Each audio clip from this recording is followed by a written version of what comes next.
नमस्कार मित्रों। कमियां तो सब में होती हैं, लेकिन उनसे इस तरह पा सकते हैं पार, तभी मिलेगी सफलता।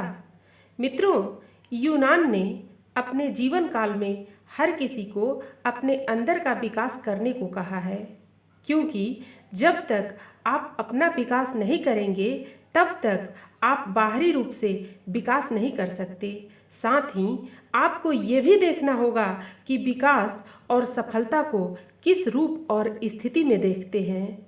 आइए जानते हैं सुकरात के बारे में, सुकरात की बातें। मित्रों, यूनान के प्रसिद्ध दार्शनिक सुकरात एक बार अपने शिष्यों के साथ किसी गंभीर विषय पर चर्चा कर रहे थे। तभी एक व्यक्ति वहां आ पहुंचा। वह एक ज्योतिषी था। उस व्यक्ति का दावा था कि वह किसी भी व्यक्ति का चेहरा देखकर उसके चरित्र के विषय में बता सकता है।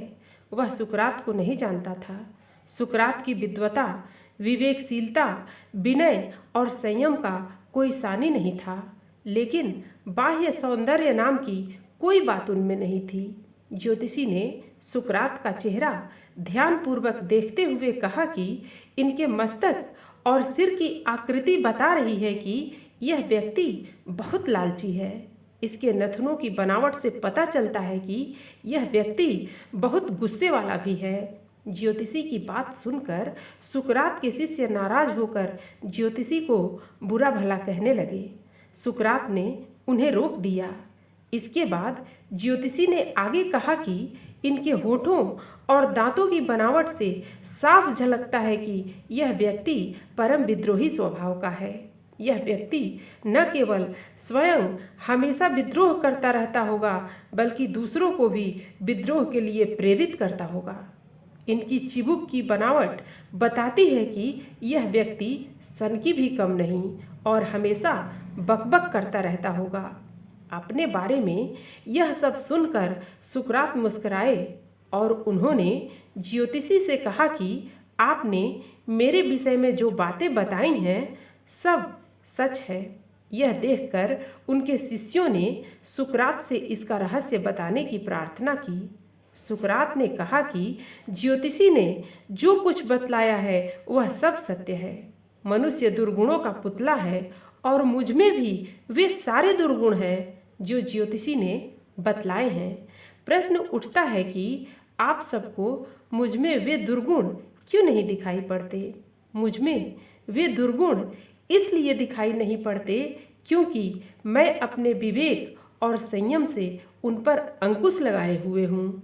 जिस दिन मेरा विवेक और संयम नष्ट हो जाएंगे, ये सारे दुर्गुण मुझ में भी नजर आने लगेंगे। हम सबकी स्थिति भी सुकरात जैसी ही होती है। हम सब में अनेक कमियां और दुर्गुण हैं। यह स्वाभाविक भी है।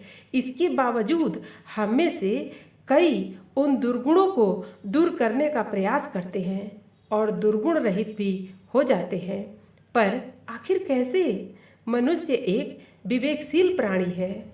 मानवता इसी में है कि हम किसी भी तरह प्रयास करके न केवल अपने दुर्गुणों पर अंकुश लगाने का प्रयास करें, बल्कि उन्हें सद्गुणों में बदलने की कोशिश भी करते रहें। कोई यह कहे कि उसमें दुर्गुण या गलत आदतें नहीं हैं, तो यह सत्य नहीं है। हम सब में ही अनेकानेक दुर्गुण छिपे हुए हैं। क्रोध पर नियंत्रण से हम धैर्यवान बन जाते हैं, तो अहंकार को त्यागने से विनम्र।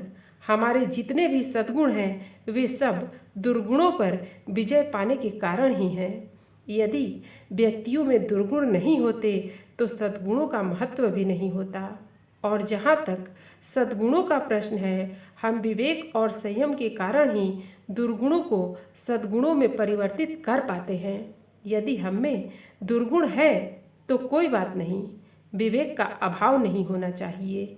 हमें अपने मन पर काबू पाने का प्रयास करते रहना चाहिए। यही वास्तविक योग है। विवेक को मरने मत दीजिए। विवेक के अभाव में हमारा विनाश निश्चित है। विवेक के इस्तेमाल से ही हम अपना आंतरिक और बाह्य विकास कर सकते हैं, इसमें संदेह नहीं। मित्रों, फिर मिलते हैं अगली प्रस्तुति के साथ। धन्यवाद।